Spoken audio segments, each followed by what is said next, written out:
London, 1888.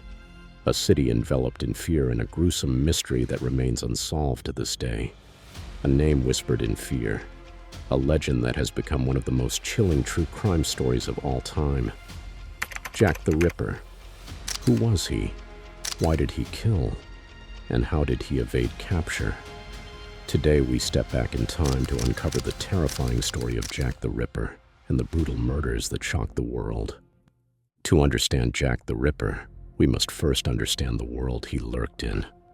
Welcome to Whitechapel, 1888, a district in East London, a place of extreme poverty, overcrowding, and desperation. The streets were filled with working-class citizens, factory workers, and most notably sex workers who struggled to survive. Crime was rampant, the police were ill-equipped, and the dimly lit alleyways provided the perfect hunting ground for one of history's most infamous killers. And then, the murders began. There were 5 women: Mary Ann Nichols, Annie Chapman, Elizabeth Stride, Catherine Eddowes, and Mary Jane Kelly, known as the Canonical Five, who were murdered between August 31st and November 9th, 1888. These 5 women are often thought to be killed by the same person, Jack the Ripper. The first known victim of Jack the Ripper was Mary Ann Nichols, murdered on August 31st, 1888. Her body was discovered on Bucks Row, her throat slashed so deeply it nearly severed her head. But what shocked investigators the most was the brutal mutilation.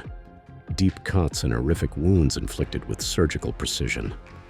Just days later, on September 8th, another victim was found, Annie Chapman. Like Nichols, her throat was slashed, but this time the killer took things even further. Her body was horribly mutilated, and some of her organs were missing. The level of butchery suggested a killer with anatomical knowledge. Was Jack the Ripper a surgeon, a butcher, a doctor? Panic spread through Whitechapel. The press dubbed the killer Jack the Ripper due to the Dear Boss letter sent to the newspaper, supposedly from the killer. But many people think the letter was fake and written by journalists to make the story more exciting and sell more newspapers. Another letter, the From Hell letter, was sent with a disturbing package, half of a human kidney, to a man named George Lusk, who was trying to help find the killer.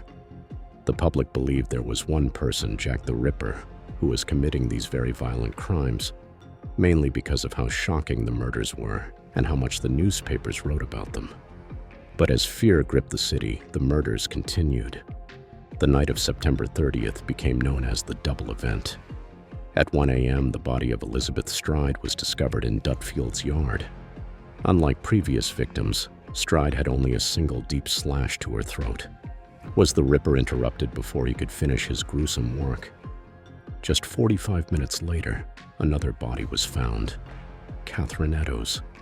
And this time, the Ripper's brutality was at its peak. Her face was slashed beyond recognition, and once again, internal organs were removed with terrifying precision. A piece of her apron soaked in blood was found near a cryptic message scrawled on a wall. "The Jews are the men that will not be blamed for nothing." Some believed this message was a clue. Others thought it was meant to mislead investigators. But before police could study it, the writing was erased, on orders from higher authorities. The last known victim of Jack the Ripper was Mary Jane Kelly, found on November 9th, 1888. But unlike the previous murders, this one took place indoors, in her small room at Miller's Court. When police forced the door open, they were met with a scene straight out of a nightmare. Mary Jane Kelly's body was almost completely unrecognizable. She had been butchered in ways too disturbing to describe. It was as if the killer had all the time in the world to carry out his dark work. And then, the murders stopped. Over the years, countless theories have emerged about Jack the Ripper's true identity.